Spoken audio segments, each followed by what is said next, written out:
Okay,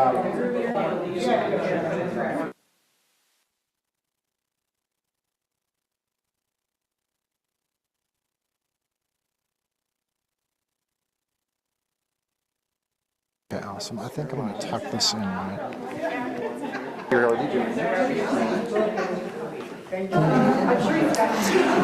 Alrighty, good evening, everybody. We're going to get started. I'm Chris. I'm the Adult Programs Coordinator here at the Schaumburg Library. I'm so excited to have y'all here for another session of our Civic Awareness Series.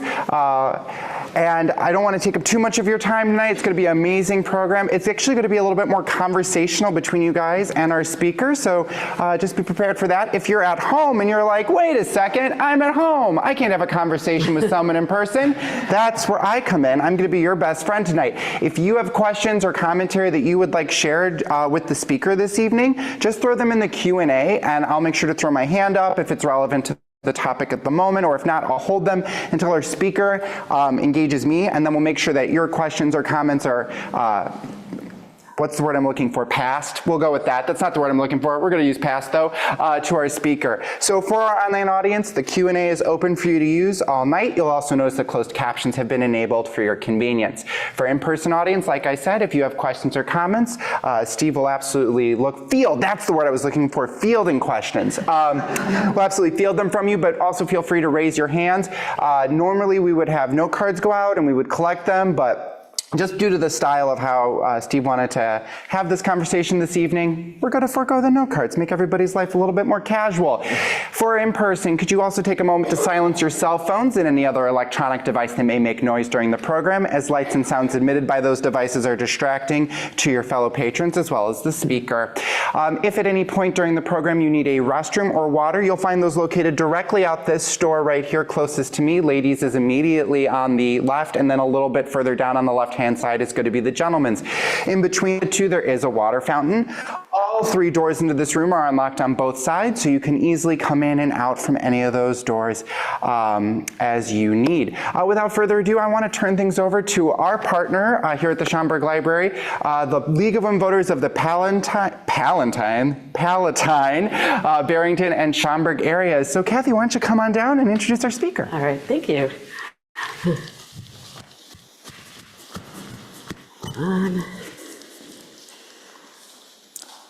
Okay, good evening, and thanks for joining us tonight, for joining the League of Women Voters in the Schaumburg Township District Library for this Civic Awareness Series. We're excited to have you all here, and our series tonight is on the power balance of the federal branches, and I think we're going to hear a lot. I'm Kathy Kleva. I'm the 2025-2026 Vice President of the local chapter of the League of Women Voters, and for those of you that are new to us, I thought I'd just give you a little bit of information about the League. We are a political, nonpartisan organization, and our mission is to increase voter engagement and defend democracy. A lot of words there, but there's a lot of stuff that we're involved in right now. We welcome all members of all ages and gender to join us, and if you're interested, we have our membership folks in the back of the room. You can check with them before you leave, or I believe we're putting in the chat the League of Women Voters of Palatine website. Chris gives me the high five on that. So you should find that in the chat if you're interested. We're very fortunate to have with us this evening Stephen Schwinn. He's professor of law, I'm going to have to read this now, professor of law and associate dean of research and faculty development at the University of Illinois, Chicago. He teaches constitutional law, First Amendment, comparative constitutional law, and human rights and lawyering skills. Hope I did okay on that. Steve is founding editor-in-chief of the American Constitution Society, Supreme Court Review, and founding co-editor of the Constitutional Law Prof blog. He regularly writes for the American Bar Association's preview of the United States Supreme Court cases, and is a frequent commenter on issues related to constitutional law and human rights. You're a very busy man. He earned his degree from Michigan State University and his JD from American University of Washington College of Law. He previously taught at University of Maryland School of Law and George Washington University Law School. He practiced full-time in the Office of the General Counsel of the Peace Corps. So I'm going to turn this over to Steve. Thank you very much for being with us this evening.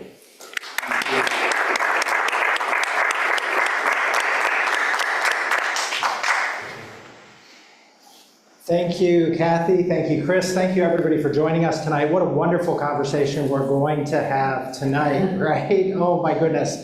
It's really good to see some old friends and some new friends, and I'm delighted to be with you tonight. As Kathy had mentioned, I teach constitutional law, comparative constitutional law, First Amendment-related topics at the University of Illinois Chicago School of Law. I've been doing this a long time, 20 years or so, and I've had the privilege of working in recent years with different league chapters around Illinois, and that's just been delightful. So I want to thank you very much for welcoming me here tonight. I have some things that I can talk about and that I think maybe we ought to talk about at some point over the course of the next hour. But I really want to address your concerns. We're in a unique, a special constitutional moment in our country's history, maybe like we haven't seen before. And I say that cautiously, but also with confidence. I really do think we're at a unique constitutional moment. And the country, I think we, the people, have an opportunity to decide what direction we want our country to go in the future. What I hope this discussion will do tonight is leave you with some additional information about how to make choices in terms of your own activism and engagement, and point the direction and the trajectory that you want it to go. As individuals, as a league, as citizens, as voters, as family members, community members, and reaching the people that you connect with on a daily basis. I do want to say, I think conversations like this always, but especially in this constitutional moment, are critically important. We, as a people, I think, underestimate the power of civic engagement and civic dialogue around these issues. It's not only about civic education, but also about taking the information that we learn in discussions like this and going out and talking to our family, to our friends, to our community, and trying to persuade them to see the world the way that you do. That's what democracy is all about. And so I hope that you'll take the information that we discussed tonight back to your own families and communities and your own activism, and that it'll inform the work that you do going forward. With that, I'm just going to pause for a second, and if it's okay with you, I just kind of like to see what you want to talk about. Given this very strange constitutional moment that we're in, are there particular issues that you'd like to address over the next hour? And we can do, Chris, we can do online, we can do in the room, and why don't you just shout them out, raise your hand, whatever you like. Supreme Court? Okay, good. What's going on at the Supreme Court? Maybe the role of the Supreme Court, the way that what it's doing, the way that, sort of the role that it's playing. Okay, good. Anything else? Along the Supreme Court, I can't remember what it's called, the decisions that have already been made and then they're being changed. And in the Senate, we could use the abortion issue. Absolutely, overturning well-settled opinions. 50 years. Yeah, and all of a sudden it's gone, right? With the Dobbs case a couple of years ago, absolutely. And so how does the Supreme Court assess prior decisions using what we call stare decisis to either adhere to those prior decisions or to overturn them, as we saw in the Dobbs case? Good. How does the court deal with precedent? I'm just going to make notes as we're going. Anything else? Yeah. Birthright citizenship. Birthright citizenship. And the hints that there might be taking away citizenship from citizens that have already been, citizenship has been granted. I love it. And we're gonna walk through that, because I think actually that case is a case study in the issues that we've talked about, Supreme Court dealing with precedent and birthright citizenship itself. It's also a case study in what I think about as the kind of seismic shifts that we're seeing in the separation of powers right now, aggrandizing the power of the president and the Supreme Court itself, while simultaneously taking away the power of Congress, administrative agencies, and lower federal courts, all of which do really important work in our democracy, but their power is minimized today. And this case illustrates it better than anything else I can give you. Good. Okay, what else? In that vein, what can the court do, if anything, when the rulings are not adhered to or outright defied? That's my question. Okay, good. The court's enforcement mechanism, how does it enforce its decisions when they may not be adhered to, right? Okay, good. Yes, we should talk about that. Yeah. Why don't we have the executive orders? Cap the executive orders. Okay, we'll talk about executive orders. And again, we can talk about that in the context of birthright citizenship because that all started with an executive order, right? Wow. Yeah. Can you touch upon injunctions? You know how I hear that all the time, injunctions, and then what recourse do appellate court judges have when their capabilities are limited? Good, good, good. Like when the Supreme Court itself is limiting the appellate court judges' rulings, then what recourse do they have? The judges themselves go again to the Supreme Court and appeal, or what recourses are there? What happens? And what's exciting about that and so many other things that you all have raised is that we are watching the law develop in real time right before our eyes. And so I'll talk to you about the state of the law, where it's been and where I think it's going with injunctions. Good, I'm really glad you raised that. Thank you. Yeah. Last time I heard you speak, you spoke about when there's an emergency room, and I can't remember the wording that you used. Shadow docket? Shadow docket, yes. It's that shadow docket, right? We'll talk about that as well. A lot of important things happening on the court shadow docket this summer and in the Trump administration. The Trump administration has been remarkably successful on the court's shadow docket. And in my view, there are a lot of problems with transparency, accountability, even things like institutional competence of the Supreme Court to make rulings on the shadow docket that are binding, right? But we don't know anything about it. They're all behind this kind of veil of secrecy. And so we want to talk about the shadow docket. Good, good. Just one question is the fact that what is happening right now is the money that was allocated for medical research, like to Harvard and to University of Chicago, and all the rest of it, how can that be taken away by an executive order if it was passed by Congress to begin with? Yeah, it's a fantastic question, and one that I hear all the time. So I'm gonna see if I can distill it. Like, this is illegal behavior, step one. Trump is doing it, step two. How can he be doing that, right? Well, this is where the separation of powers comes into play. If the courts and Congress aren't doing their job, kind of pushing back on the president, that's where our separation of powers falls apart. A lot of people ask about, are we in a constitutional crisis? Well, there's not a universal definition for constitutional crisis, but I'll tell you, for my money, when the courts and Congress aren't standing up to blatant illegalities by a lawless president, we're in a constitutional crisis. I would also say he's above the law now. Because of the immunity decision. Yeah.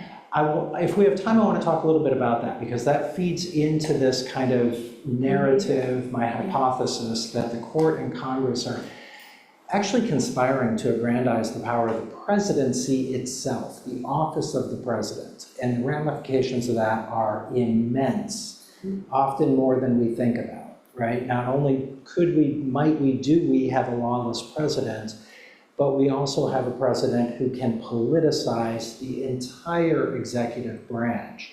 Think about agencies like the Department of Justice, the Environmental Protection Agency, the Labor Department, right, at the FDA, all these departments and offices, HHS, that somebody had mentioned funding, NIH, all of these departments and offices that do really important nonpartisan work can all of a sudden, in the blink of an eye, become partisan. It's a really frightening, in my view, a really frightening prospect. Good. Were there some online? Yeah, someone online was wondering if you could speak to due process and habeas corpus. Yes, I can.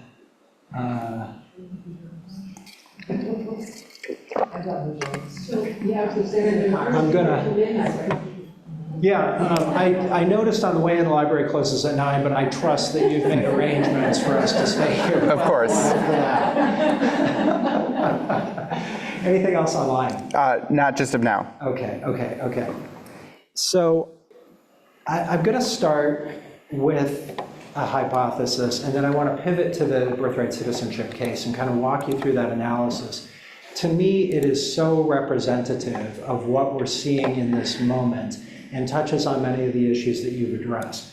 As we go through that story, I'll try to explicitly reference the issues or questions that you all raised.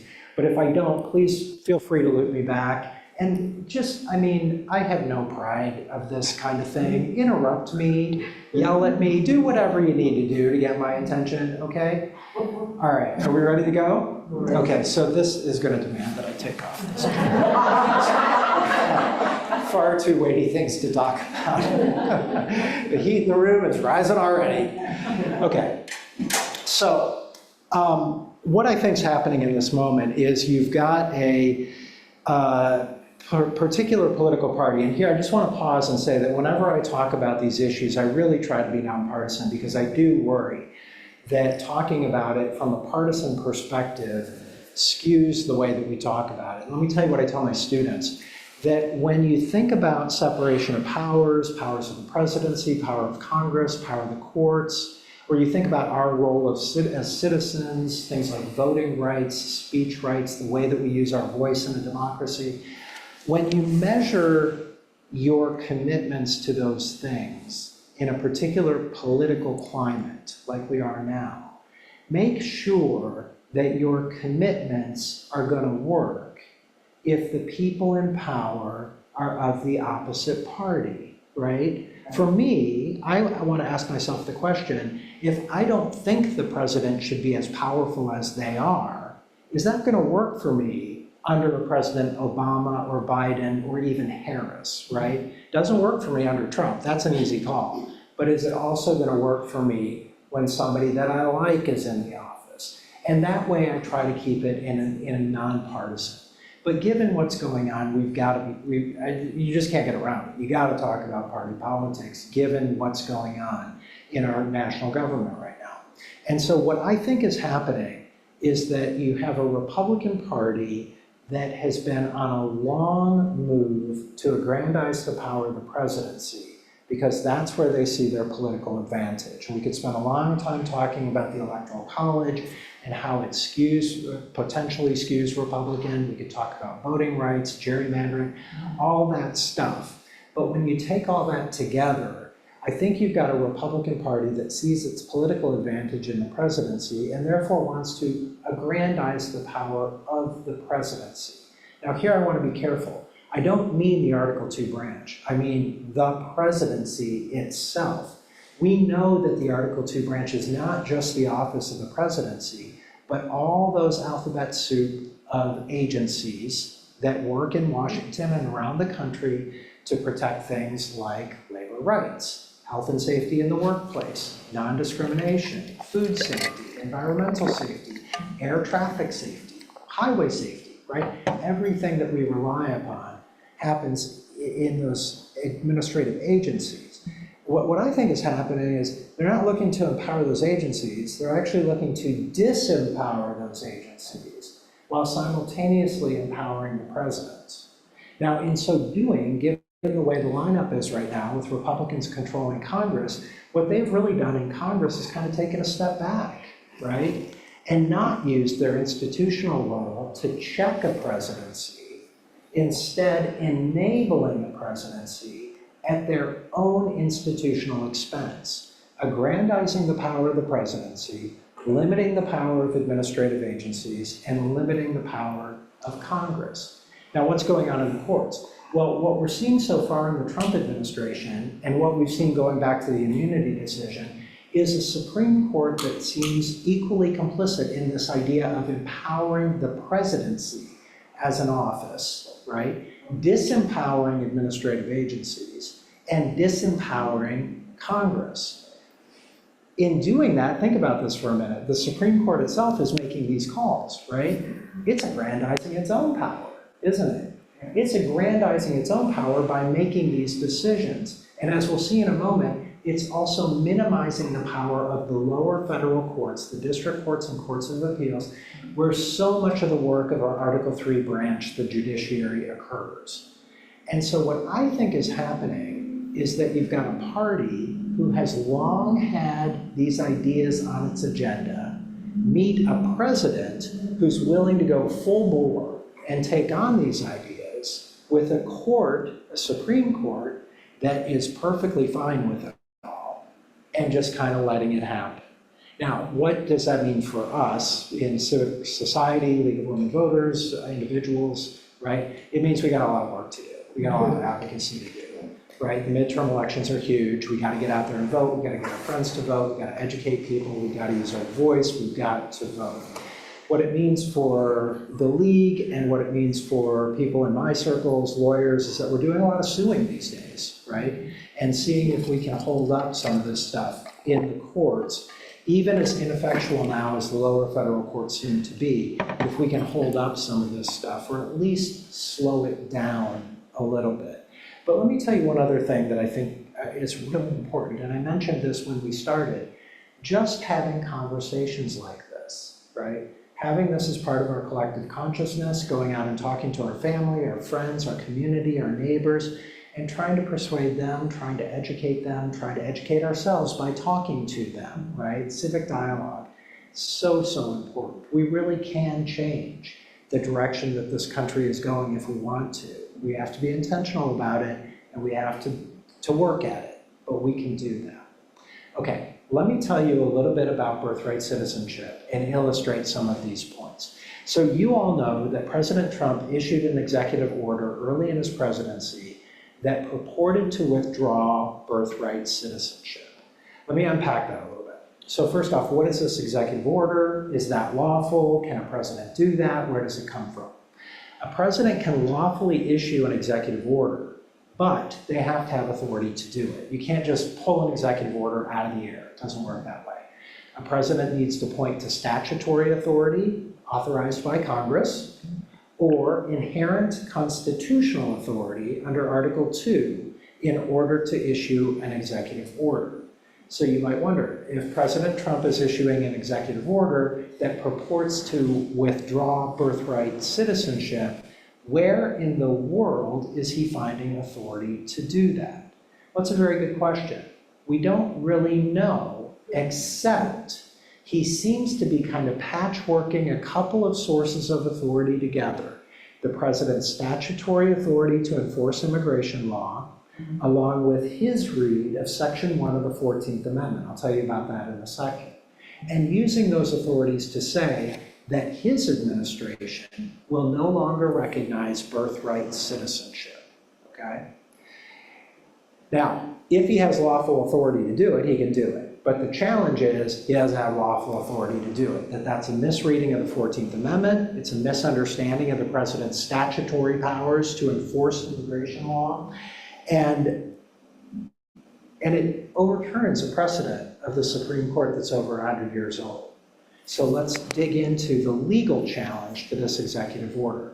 A number of individuals who were pregnant with children that would gain birthright citizenship under our conventional notion of birthright citizenship, along with states and along with civic society organizations, sued. They brought several suits against the Trump administration, arguing that the Trump administration cannot enforce this executive order because it's flatly illegal. There's no authority for it. It misrepresents the 14th Amendment, and it purports to overturn a Supreme Court case over 100 years old.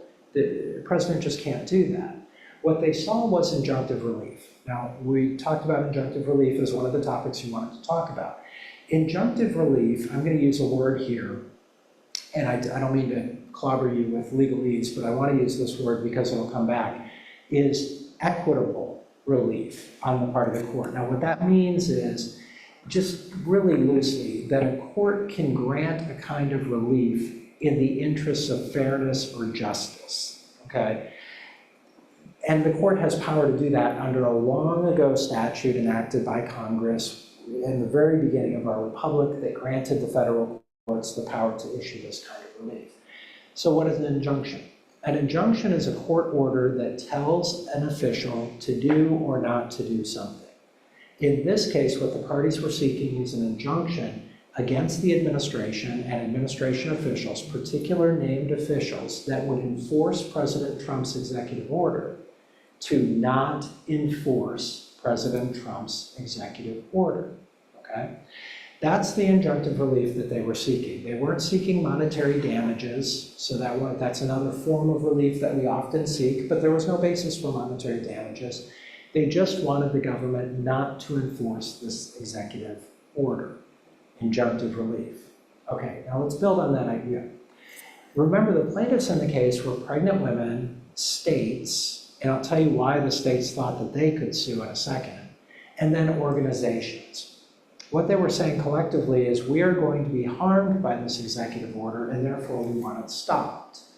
Now, under ordinary conventional injunction analysis and ordinary analysis of the court's opinion, the courts have authority to issue relief to the parties before it, okay?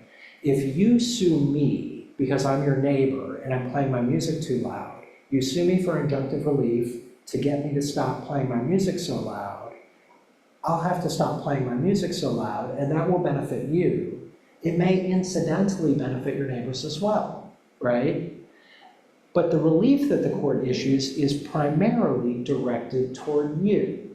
Now, if one of your neighbors wants to bring a claim to enforce that injunction because I go ahead and play my music anyway, well, then that neighbor has to bring their own separate suit against me and get relief against me in their name, right? Because the relief of the court goes to the parties.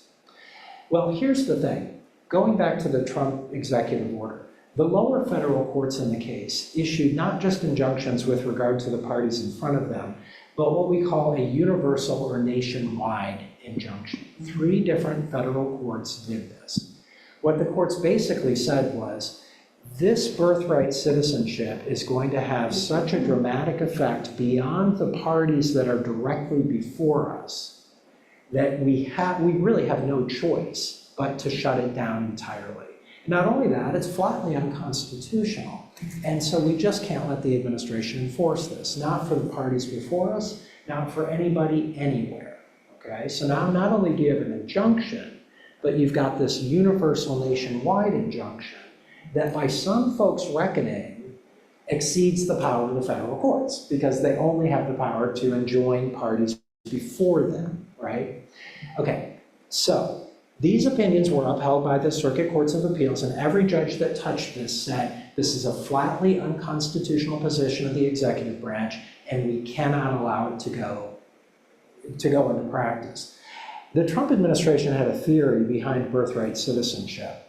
What the Trump administration said is, the 14th Amendment says individuals who are born in the United States and subject to the jurisdiction thereof. That's the language of the 14th Amendment. Born in and subject to the jurisdiction thereof are citizens of the United States. What the Trump administration said is the born in part you got, okay? You're born in the United States, we got that. But individuals who are born in the United States to parents who are not United States citizens are not subject to the jurisdiction thereof.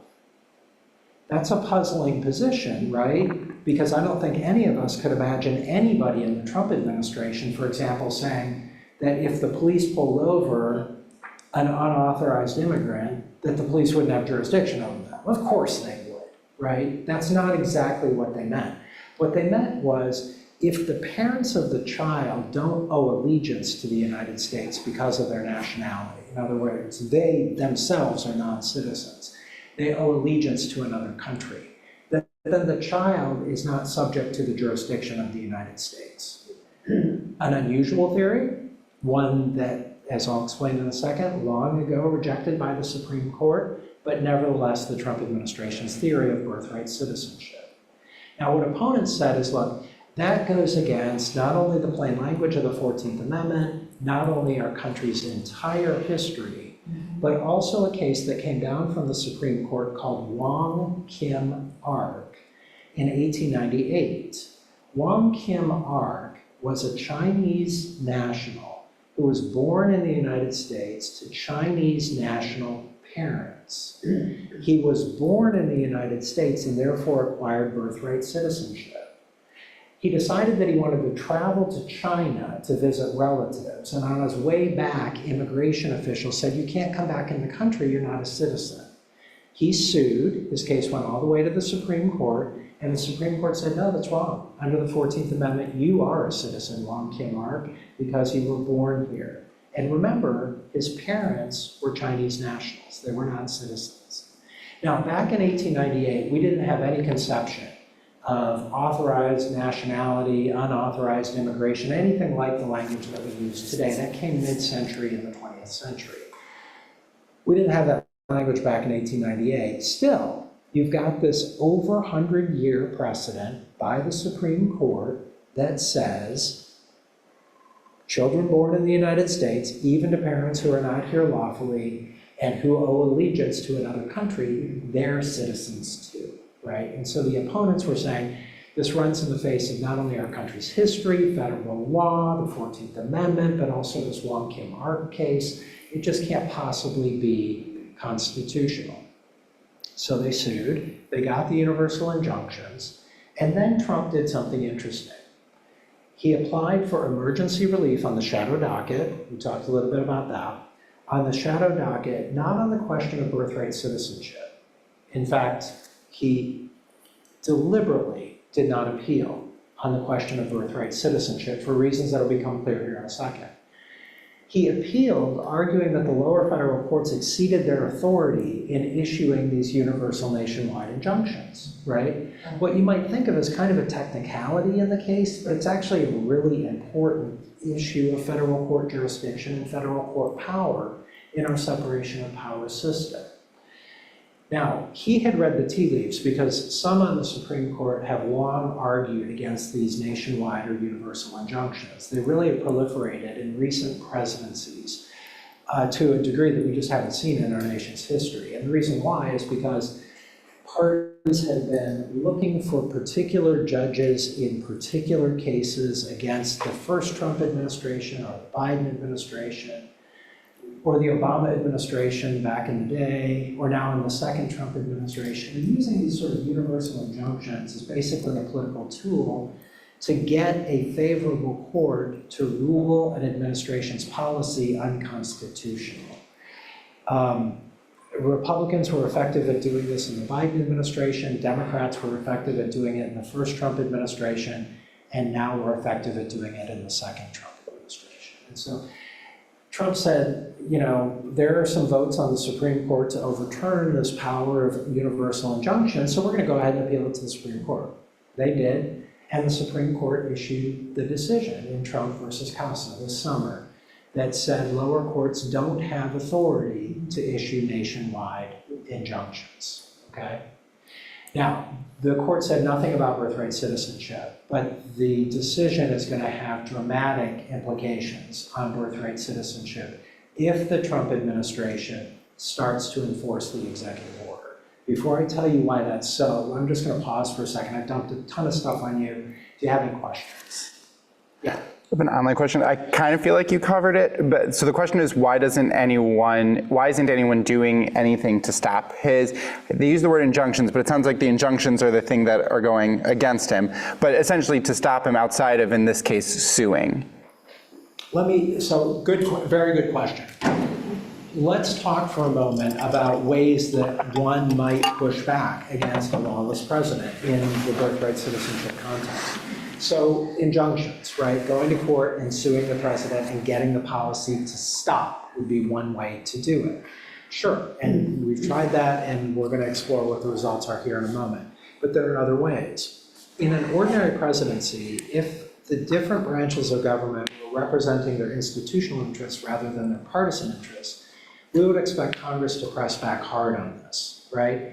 Congress, as it turns out, enacted a law that mirrors the language of the 14th Amendment Citizenship Clause. So Congress has a vested stake in this dispute. That's a federal law that the president is disregarding. Now, if you're thinking institutionally and you're a member of Congress, you're kind of pissed off about that, right? You don't like the president violating law that you wrote and created. And so Congress would be holding oversight hearings, holding up nominations, holding up funding for the president, maybe even considering on the outside, maybe even considering impeachment, right? Congress has tools in its toolbox to push back against the presidency, just like the courts do. But what else? Well, we as civil society would be doing more about it, right? We'd be raising a major stake in all this.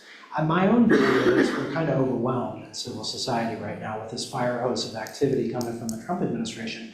Where do you begin? Do you oppose birthright citizenship, or do you oppose shutting down the Department of Education, or do you oppose anti-DEI efforts? Like what sort of, where do you put your energy? But civil society is another way to address these problems. So,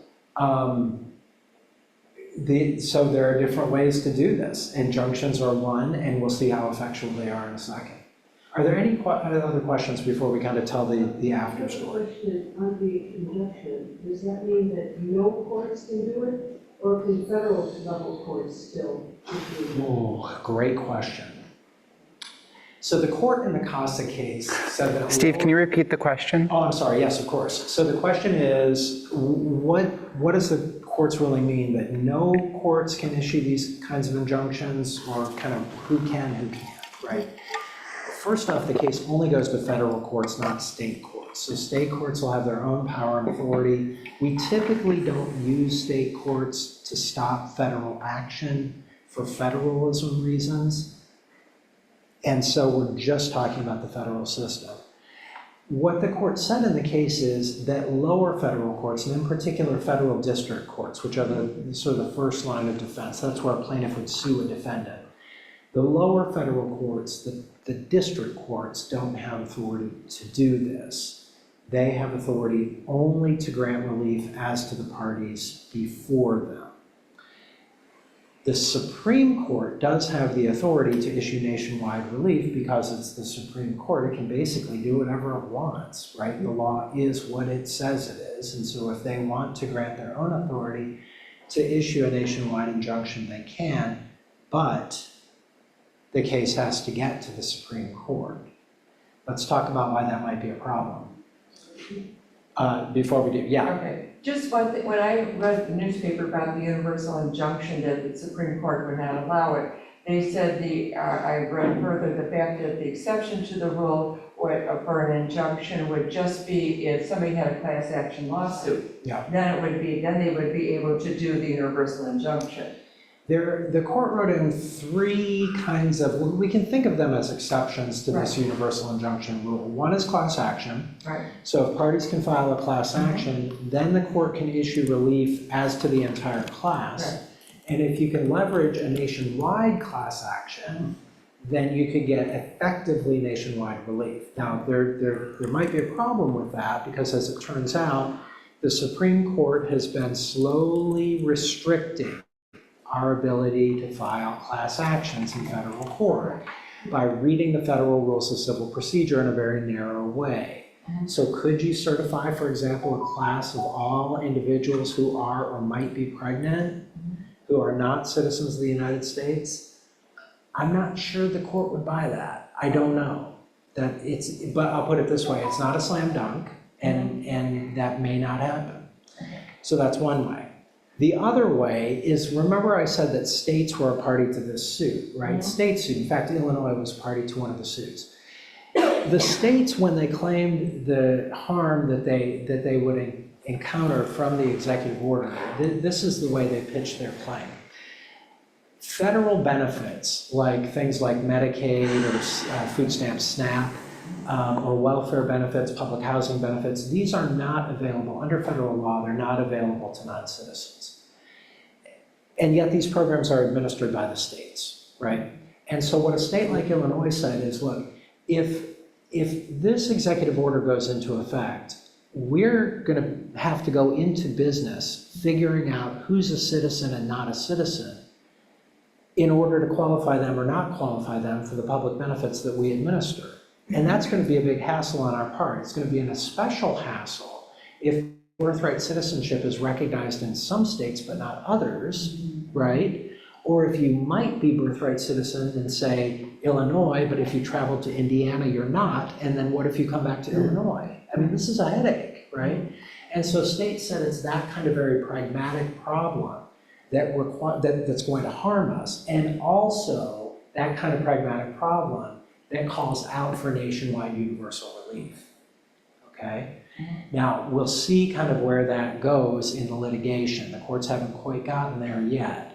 There is a third way that the court identified under what's called the Administrative Procedure Act, which is just a federal law that tells the administration how it has to operate. It gives the sort of, it's like the board top game rules for how agencies like the Environmental Protection Agency can issue regulations under the Clean Air Act or the Clean Water Act, for example.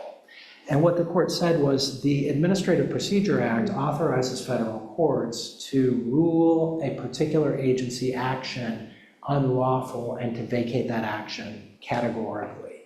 And so there's a possibility that the Administrative Procedure Act could affect this kind of result as well. As it turns out, one federal court already certified a class action and issued universal nationwide relief. We'll see if that's upheld on appeal. I don't have a ton of confidence, but we're moving in the right direction in my view. But there's a more foundational problem, kind of looping in a long way back to your question, a more foundational problem with where we are. Remember that I said that this position on the 14th Amendment under current law is flatly unconstitutional and illegal. Under current law, there just is no way around that. So we expect that lower federal courts are going to rule against the administration in every case that's brought by any individual in these cases, right? And individuals are going to have to bring these cases after the ruling, because if we don't have universal relief, what that means is the administration can go out and enforce its view of birthright citizenship on anybody who hasn't sued the administration. Now, that's a problem because people don't have access to attorneys. You can't access the court system. It's not an easy thing to do. It requires money and resources and time and commitment. It also requires calling yourself out as an unauthorized immigrant in a time when you really don't want to do that. And so there are a lot of reasons why people aren't going to bring these lawsuits. And what that means is the Trump administration can enforce its executive order kind of in a one-off here, one-off there sort of way. Now, when it's enforcing that order, if those parties argue that order is illegal or unconstitutional, or if other people bring suits individually against the Trump administration, they're going to lose in the lower federal courts. After all, it's flatly illegal, flatly unconstitutional, right? Any federal judge worth their salt is going to rule that way.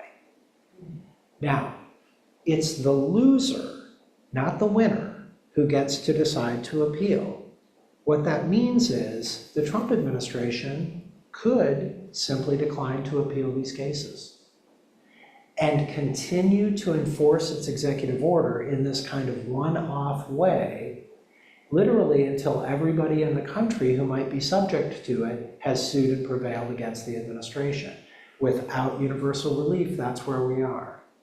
Now, by doing that, not only can the Trump administration continue to enforce its executive order, but it also dodges a Supreme Court ruling on the underlying question of birthright citizenship. And so all it has is these lower federal court rulings that its view of birthright citizenship is illegal and unconstitutional. The Supreme Court has never said so.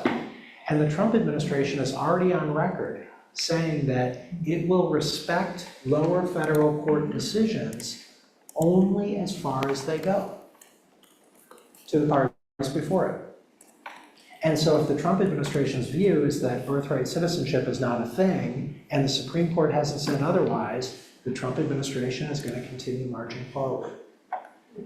Now, we'll see what happens. This story is still kind of unfolding in front of our eyes. We don't know what's going to happen. But that's the situation that our Supreme Court, by a 6-3 vote, set up, aggrandizing the power of the president, right?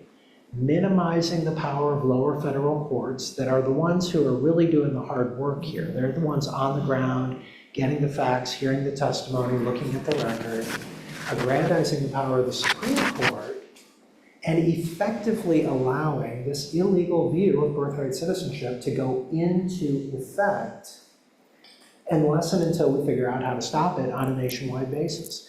Now, we might, and maybe this idea of class action will work, or maybe when the lower courts look at it, they'll say, hey, the states really need universal relief. If Illinois prevails in this case, Illinois really needs universal relief because it's in no position to assess the citizenship of everybody who's coming to Illinois seeking benefits. It's just not gonna work, right? Maybe.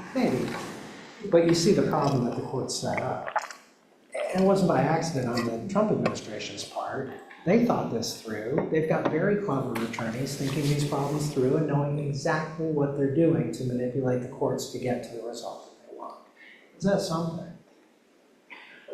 So to me, yeah, right, exactly. I mean, sort of collective arm throwing up, right? Like, what in the world? We thought they were stupid. Yeah.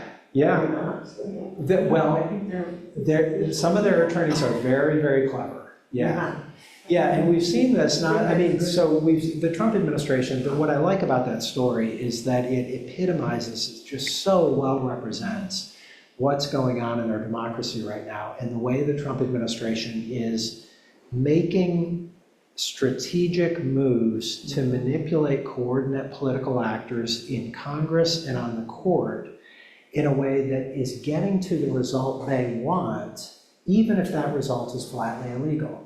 We've seen that time and time again. I could tell you a different story about closing down the Department of Education, right? Yeah. Where the Supreme Court stepped in recently and said, go ahead and close it down for reasons that we have no idea. That was on the shadow docket too. Right. And so here you've got a Supreme Court that's aggrandizing the power of the presidency, minimizing the power of a really important executive agency, right? Allowing the president basically to dismantle it, taking away the power of the lower federal courts who had previously enjoined that effort, and Congress is AWOL.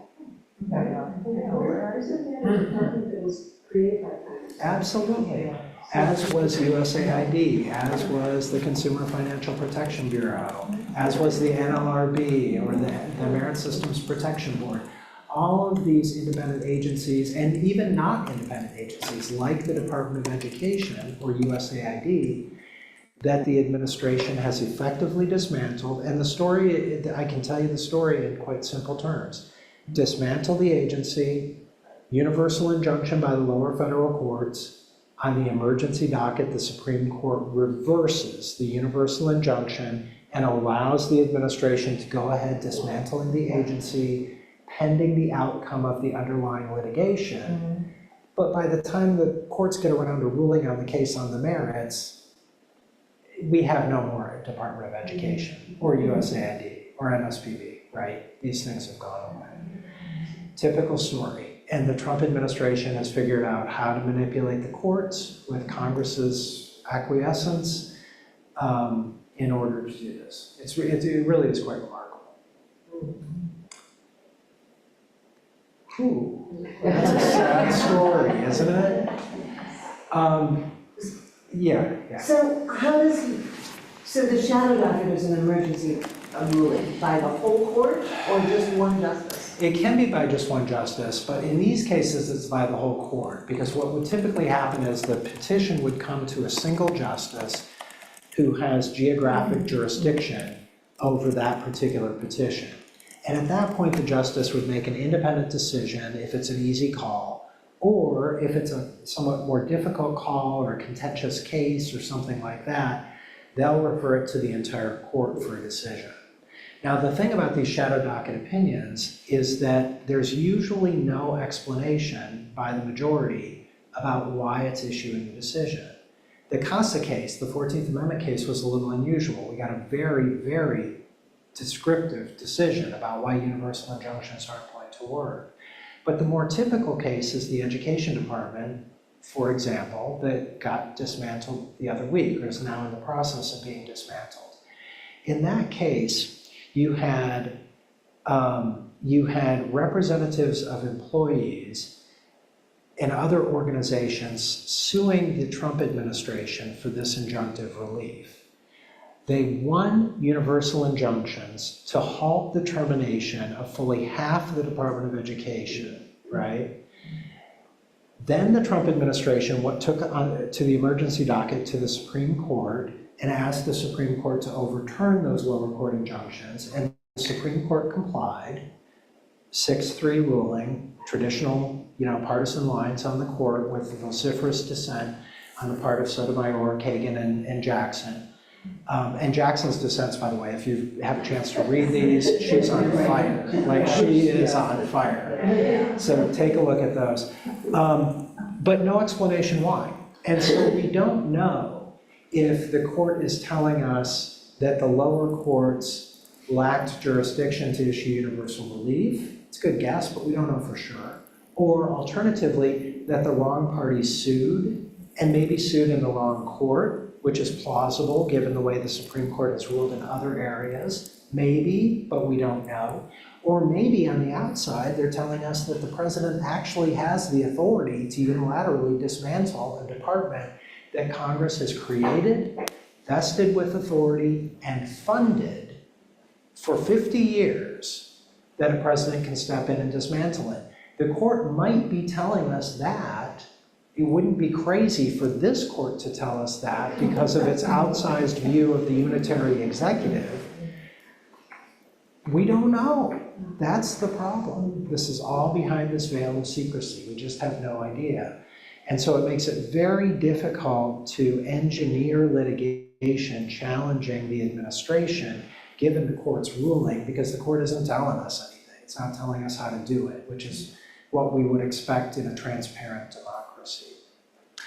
Similar kind of trend in some of the immigration cases where the Trump administration has outright defied lower court orders to halt deportation to third countries, including El Salvador, South Sudan, Libya, outright defied lower court orders on the theory that it essentially doesn't have to comply with lower court orders. And lower courts have enjoined them, and in some cases even moved for sanctions against the Trump administration. The administration has appealed on the shadow docket, and the Supreme Court has overturned those lower court injunctions. But again, we don't know why. Is it on the theory that the president has the authority to do this, irrespective of due process concerns? Maybe. Or is it more likely on the theory that unauthorized immigrants have to go through a different channel of appeal? Talked about due process and habeas corpus earlier. There was a question about that, right? Do they have to use a habeas device, for example, to get into federal court, which they didn't do? Or do they have to go through a process that's been established by Congress to challenge their deportation? Maybe. We just don't know. And so the unauthorized immigrant population is in a really tough spot because they have a real hard time getting attorneys, and they're being moved around the country and moved to third countries without any notice or opportunity to appeal those decisions. It's a really distressing situation. And again, the net effect of this is to aggrandize the power of the presidency, aggrandize the power of the Supreme Court, because it's the body that gets to say, right? While Congress sits on the sidelines and the lower federal courts and the agencies are disempowered. It's really quite remarkable what's going on. Yes? Steve, I hate to be the the bearer of time bad news. We're about 5 minutes to the hour, and I'm going to ask you a question, and if you need to go a little over, please do, to kind of bring us home on this extremely heavy topic that I think you could talk about straight for 24 hours. What happens next? And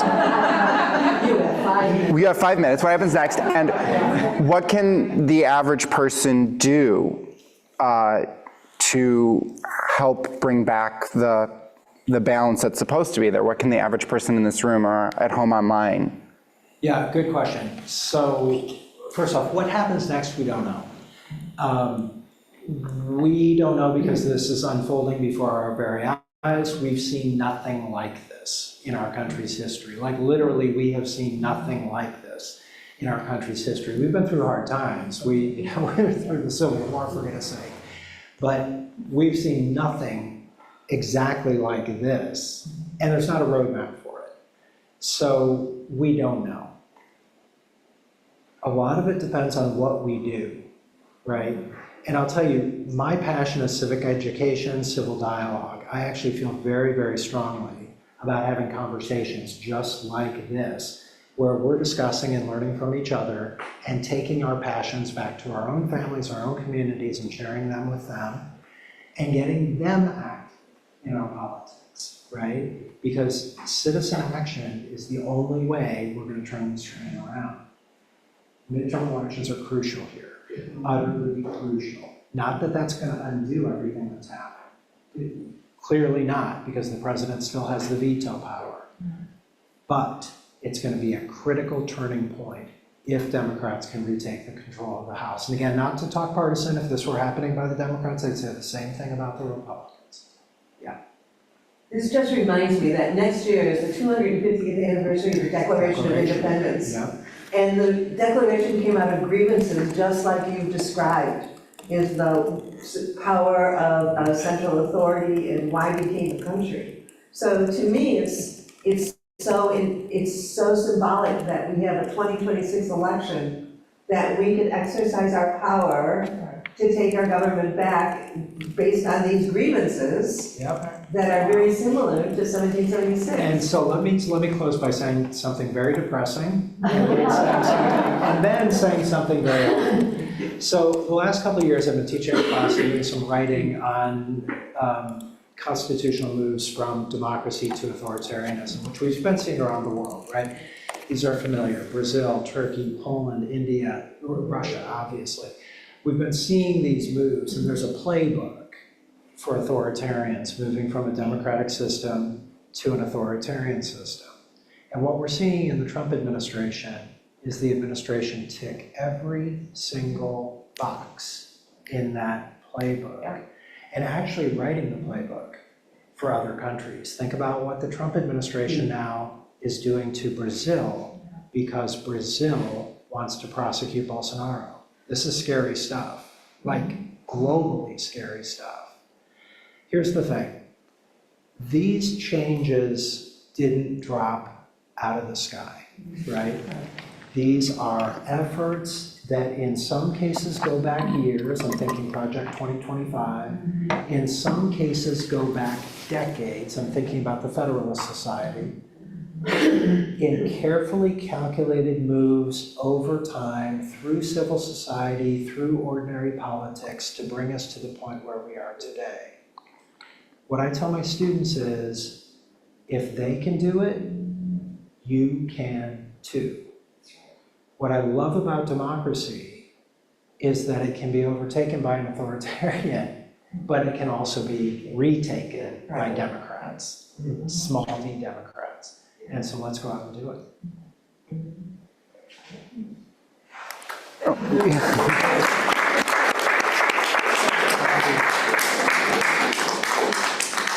Thank you, Steve. That was enlightening. Thanks to everyone who joined us today. For those on Zoom, we appreciate your being there. For you folks here in person, we're happy to have you. Our next, I also wanted to thank, Chris and the Schaumburg Library for all of your help back there. Thank you. Our next civic awareness meeting is, August 26th, and it's on the National Popular Vote. Thank you. So it'll also be hybrid. You can join us here at the library, or you can join us on Zoom. So we appreciate y'all being here. Thank you.